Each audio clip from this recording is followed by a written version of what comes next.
Today I want to talk about alterations in hormonal regulation. This is quite a bit of a chapter. I'm only doing the chapter 22 and follow along with the PowerPoints that goes with that chapter.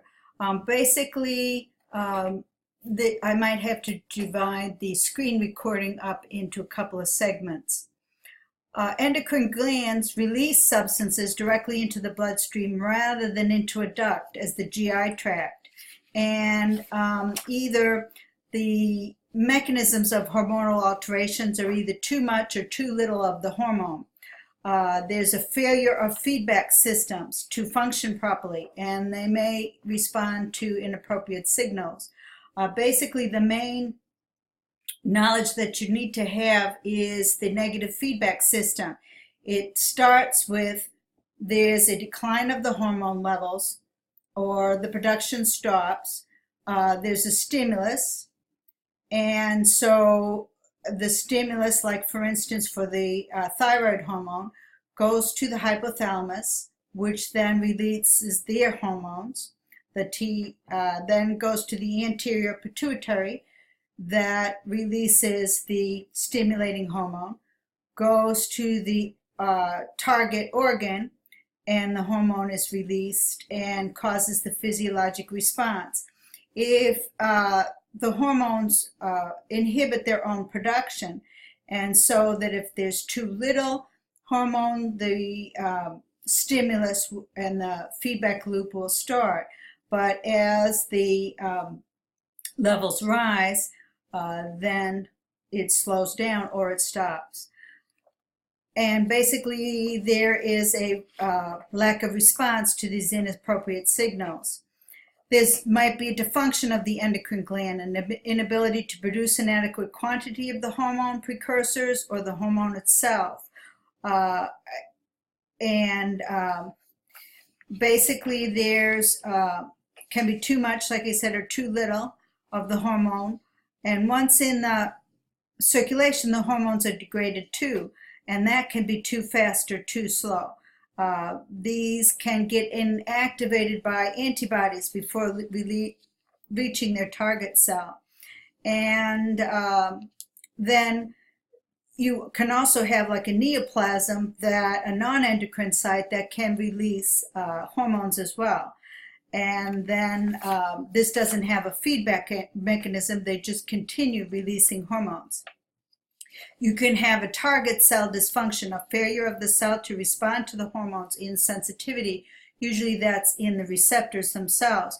You can have a decrease in the amount of receptors, impaired function of the receptors, the presence of antibodies that attack the receptors, antibodies that mimic the hormone itself, and a receptor that just is not responding. You can have intercellular disorders, which sometimes there is a second messenger.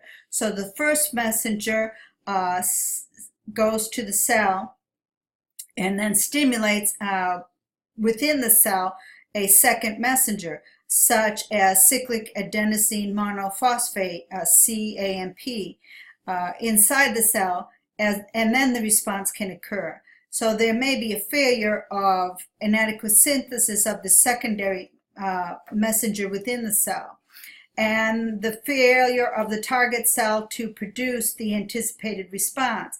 It can be the hormone isn't binding to the receptors, failure to generate enough second messenger, or the second messenger is not responding properly.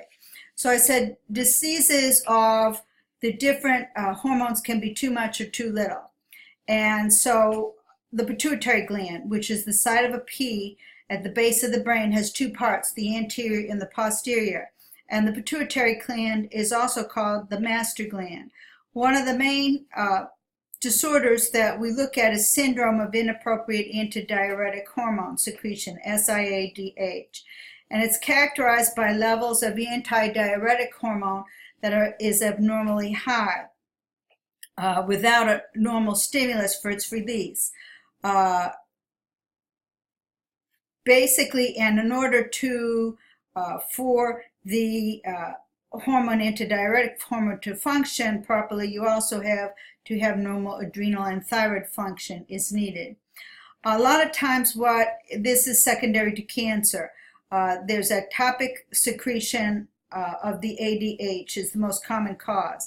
And it's also common after surgery, and some cancers such as small cell of the stomach, duodenum, pancreas, bladder, prostate, lymphomas, sarcomas.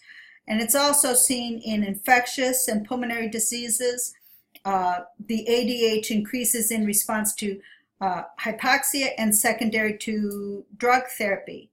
And the main problem, the main features is water retention. The action of the antidiuretic hormone on the renal collecting ducts increases their permeability to water, thus reabsorbing the water by the kidneys. And there's also solute particle loss, especially sodium. And this leads to hyponatremia and hypoosmolality, not enough solute in the solvent, the fluid, and suppresses secretion of renin and aldosterone secretion, thereby reducing the sodium reabsorption. As a result of the SIADH secretion, you have clinical manifestations. The blood work, for instance, will show hyponatremia, sodium below 135 milliequivalents, hypoosmolality below usually 280 milliosmoles per kilogram.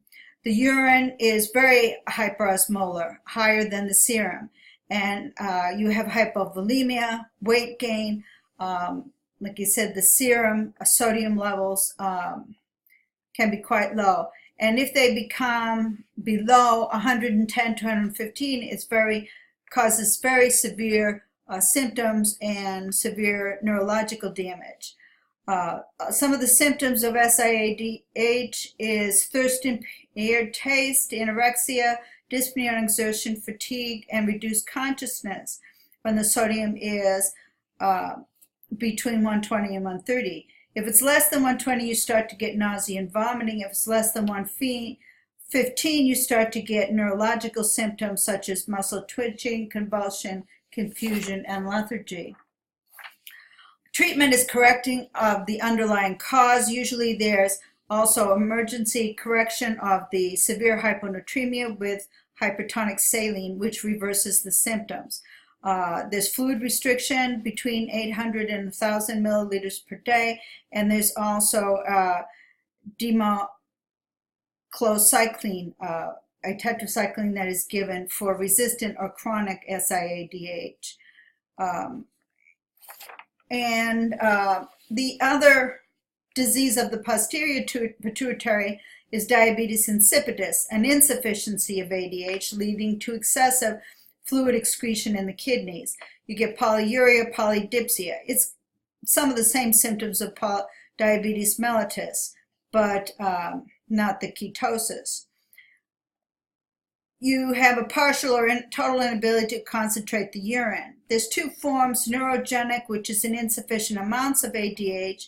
Usually there's tumors on the hypothalamus or the pituitary gland, and it interferes with the synthesis, transport, and release of ADH. Or nephrogenic, which more genetic causes, an insensitivity to the renal collecting tubules to ADH. And mainly drug therapy is the cause of this, or inhibition of the secondary messenger CAMP in the tubules. Diabetes insipidus is characterized by the inability, like I said, of the kidney to increase the permeability of water. And the types of symptoms you're going to see, excretion of very dilute urine, increase in the plasma osmolality, 300 milliosmoles or more, depending on the water intake, and urinary output 8 to 12 liters a day. Polyuria, nocturia, thirst, polydipsia, hypernatremia is also prevalent. If it's long-standing problem, as a result, some of the complications can be a large bladder and also hydronephrosis. The treatment for the different types, the neurogenic, is administration of the synthetic vasopressin, analog desmopressin acetate. For nephrogenic, the treatment is the underlying cause, reversing that, a discontinuation of any medications that might be causing it, correction of any fluid and electrolyte problems, and administration of thiazide diuretics. Then when we go to the anterior pituitary, we're looking at hypopituitaryism, which is pretty rare. It's characterized by the absence of selective pituitary hormones or the complete failure of all the pituitary hormones. And there's quite a few that are secreted by the anterior pituitary. TSH, the growth hormone, ACTH, follicle stimulating hormone, luteinizing hormone, prolactic melanocyte stimulating hormone, ADH, and oxytocin. The pituitary is a very vascular organ and vulnerable to ischemia and infarction. I know my dad, when he had congestive heart failure with ischemia, he ended up having some difficulties with this.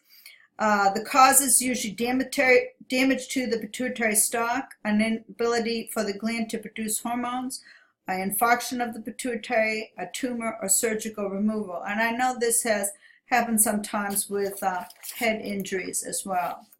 Pan-hypopituitary, where all the hormones are affected that I mentioned, can occur. And basically, the diagnosis is often delayed because it's such a variable presentation.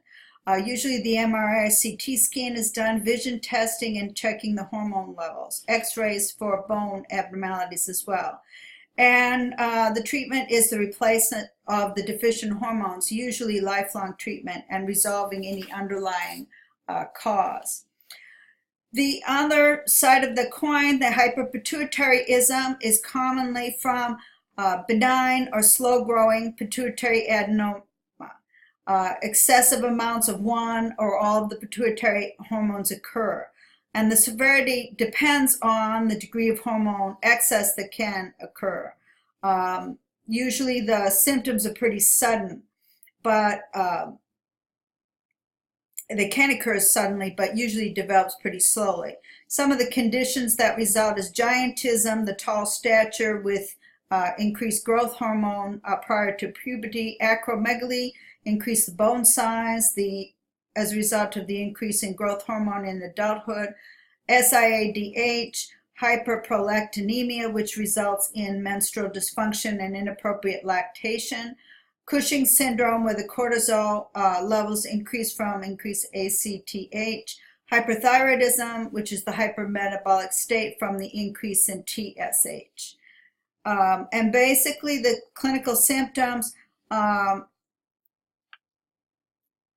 a variety of these depending on which hormones are affected, and the treatment is very specific meds to suppress tumor growth, transphenal tumor resection, radiation and chemotherapy, and the tumors may recur after the surgical resection. And you either control the hypersecretion or replace the deficient hormones for the individual. Mortality can result from cardiac increased hypertension, atherosclerosis, diabetes mellitus, leading to coronary artery disease. And malignancies are pretty common.